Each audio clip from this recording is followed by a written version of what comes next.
Dans les années 1970, bon nombre de ces médicaments se trouvaient tout à fait normalement dans l'armoire de salle de bain. Les somnifères, sirops contre la toux, pilules amaigrissantes ou tranquillisants étaient donc considérés comme une aide moderne pour le quotidien. Les médecins les prescrivaient, les pharmacies les vendaient, et presque personne ne posait de questions.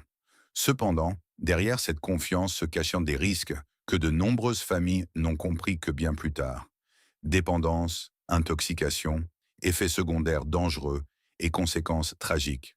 Aujourd'hui, nous examinons 10 médicaments qui étaient alors tout à fait normaux, mais qui sont aujourd'hui interdits, disparus ou strictement contrôlés. Et certains d'entre eux vous seront certainement familiers. 1. Somnifères. Quaaludes. Dans les années 1970, les Quaaludes étaient considérés par beaucoup comme un remède inoffensif contre les nuits de blanche. Ceux qui ne parvenaient pas à se calmer, qui étaient nerveux ou qui voulaient simplement décompresser après une longue journée, se voyaient souvent prescrire ces petites pilules par leur médecin, comme une évidence. Elles traînaient dans les armoires de salle de bain à côté de l'aspirine et des remèdes contre le rhume, comme s'il ne s'agissait que d'une aide ordinaire pour le quotidien. Mais c'est précisément là que résidait le danger. Ce qui ressemblait d'abord à un sommeil doux pouvait rapidement se transformer en dépendance. Beaucoup avaient un besoin de doses de plus en plus importantes pour ressentir le même effet, et les surdoses sont devenues de plus en plus fréquentes. Un médicament familier est devenu un symbole de la confiance aveugle que l'on accordait alors à certaines promesses de la médecine. Aujourd'hui, les Quaaludes sont interdits ou strictement contrôlés dans de nombreux pays et rappellent qu'une pilule qui promet le calme peut parfois déclencher la plus grande tempête. 2. Pilules amaigrissantes à base d'amphétamine. Dans les années 1970, les pilules amaigrissantes à base d'amphétamine étaient prescrites à de nombreuses personnes, presque comme un secret de beauté ordinaire. Les femmes en particulier les prenaient lorsqu'elles voulaient perdre du poids rapidement, avoir plus d'énergie ou simplement correspondre à l'idéal de l'époque. Les pilules promettaient moins de faim, plus d'entrain et une vie plus facile. Mais le prix à payer était élevé. Derrière la perte de poids rapide se cachaient des palpitations cardiaques, des insomnies, des dépressions nerveuses et une dépendance qui commençait souvent en silence. Ce qui était alors considéré comme une aide moderne pour la silhouette fut plus tard reconnu comme une voie dangereuse. Ces pilules montrent à quel point le désir d'un corps parfait a poussé les gens à faire confiance à un médicament qui, au final, leur a plus pris qu'il ne leur a donné. 3. Sirop contre la toux à la codéine sans ordonnance. Dans les années 1970, le sirop contre la toux à la codéine se trouvait dans de nombreux foyers comme un simple remède contre le rhume. Si la toux ne s'arrêtait pas la nuit, un enfant ou un adulte en prenait une cuillère, et le calme revenait. Son goût sucré et sa facilité d'accès le faisaient paraître inoffensif. Mais la codéine est un opioïde, et c'est précisément ce que presque personne ne comprenait à l'époque au quotidien. Ceux qui prenaient le sirop trop souvent risquaient la dépendance, une forte fatigue, des problèmes respiratoires et un abus dangereux. Un remède familier contre la toux est devenu plus tard un exemple édifiant de la facilité avec laquelle de véritables risques peuvent se cacher derrière un flacon apparemment ordinaire. 4. Tranquillisant thalidomide. La thalidomide fait partie des chapitres les plus sombres de l'histoire de la médecine. Dans les années 1970, le choc qu'elle avait provoqué était encore palpable, car ce médicament était auparavant considéré comme un tranquillisant et un somnifère inoffensif. Il était particulièrement tragique qu'il ait également été administré à des femmes enceintes, sans que l'on en comprenne tout le danger. Les conséquences furent dévastatrices. Des bébés sont nés avec de graves malformations, des familles ont été changées à jamais, et la médecine a dû apprendre douloureusement qu'un médicament n'affecte pas seulement la personne qui le prend.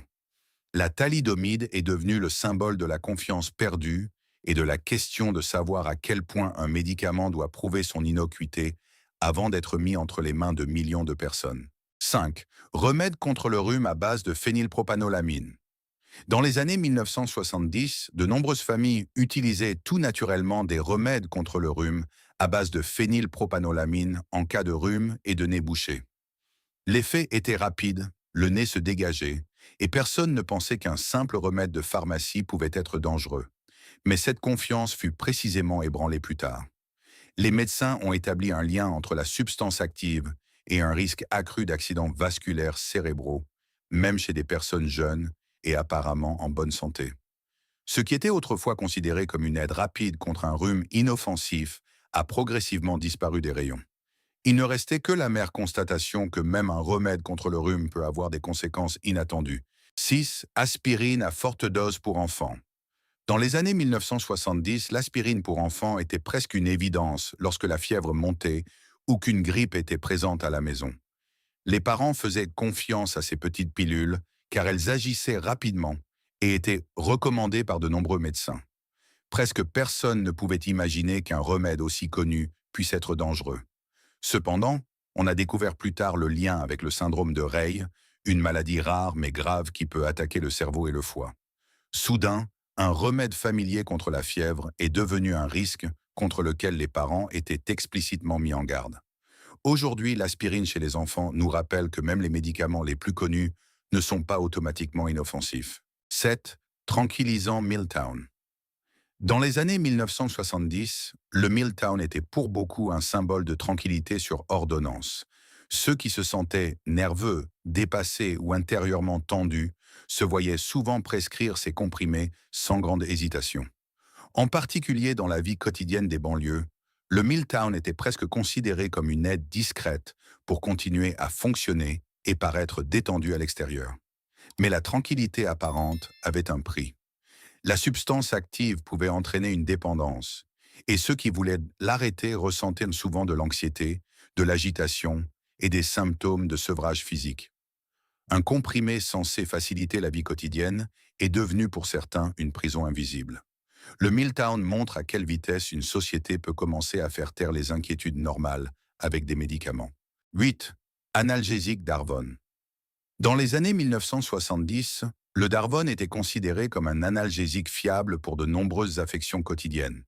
Il était prescrit pour les maux de tête, les blessures ou les douleurs post-opératoires, et pour beaucoup, il agissait comme une solution intermédiaire sûre entre l'aspirine et des stupéfiants plus puissants. Cependant, avec le temps, il est apparu que le Darvon comportait un risque dangereux. De petites erreurs de prise ou la combinaison avec d'autres médicaments pouvaient déclencher de graves arythmies cardiaques. Un médicament auquel des millions de personnes faisaient confiance a finalement été retiré du marché. Le Darvon nous rappelle que l'absence de douleur peut parfois avoir un prix que personne ne ressent vraiment sur la notice. 9. Comprimé de quinine contre les crampes nocturnes dans les jambes. Dans les années 1970, de nombreuses personnes prenaient tout naturellement de la quinine contre les crampes douloureuses dans les jambes la nuit. Les patients âgés en particulier faisaient confiance à ces comprimés amers, car ils promettaient un soulagement rapide et étaient faciles à obtenir en pharmacie. Mais la quinine n'a jamais été un remède maison inoffensif. Chez certaines personnes, elle pouvait provoquer de graves troubles sanguins, au cours desquels le corps détruisait soudainement ses propres plaquettes. Une simple aide contre les crampes est devenue un médicament présentant des risques bien plus importants que le problème lui-même. Aujourd'hui, la quinine sert d'avertissement. Même des remèdes familiers peuvent devenir dangereux si on les prend trop à la légère. 10. Gouttes de parégorique pour bébés qui font leurs dents. Dans les années 1970, certaines familles faisaient encore confiance aux gouttes de parégorique lorsque les bébés pleuraient pendant des heures à cause des douleurs dentaires. Les grands-mères les recommandaient, les parents les transmettaient, et le flacon semblait être un vieux remède maison qui avait toujours aidé. Mais la raison effrayante du calme rapide était l'opium. Ce qui ressemblait à des soins affectueux pouvait provoquer chez les nourrissons des problèmes respiratoires, des surdoses et des effets secondaires potentiellement mortels. Aujourd'hui, l'idée de donner à un bébé un remède à base d'opium sur les gencives semble à peine concevable. Le parégorique reste donc l'un des exemples les plus tristes de la façon dont la tradition peut parfois être plus dangereuse que n'importe quelle maladie. En conclusion, il reste un étrange mélange de nostalgie et de malaise. Beaucoup de ces médicaments se trouvaient autrefois tout à fait normalement dans les armoires, étaient recommandés par les médecins et utilisés sans crainte par les familles. Ils étaient censés apporter le sommeil, soulager la douleur, calmer la toux ou faciliter le quotidien. Mais des années plus tard, il s'est avéré que derrière certaines promesses se cachaient dépendance, intoxication, effets secondaires graves et de véritables tragédies. Les années 1970 nous rappellent à quel point les gens font confiance à la médecine lorsqu'elle promet de l'espoir. Et c'est peut-être la question la plus importante de cette histoire. Quels remèdes que nous considérons aujourd'hui comme tout à fait normaux seront un jour considérés avec le même étonnement par les générations futures? Si vous vous souvenez de l'un de ces médicaments, ou si vous avez entendu des histoires à leur sujet dans votre famille, écrivez-le ci-dessous dans les commentaires. N'oubliez pas d'aimer la vidéo et de vous abonner à la chaîne, car les histoires les plus passionnantes se cachent souvent là où nous les attendons le moins, dans notre propre armoire de salle de bain.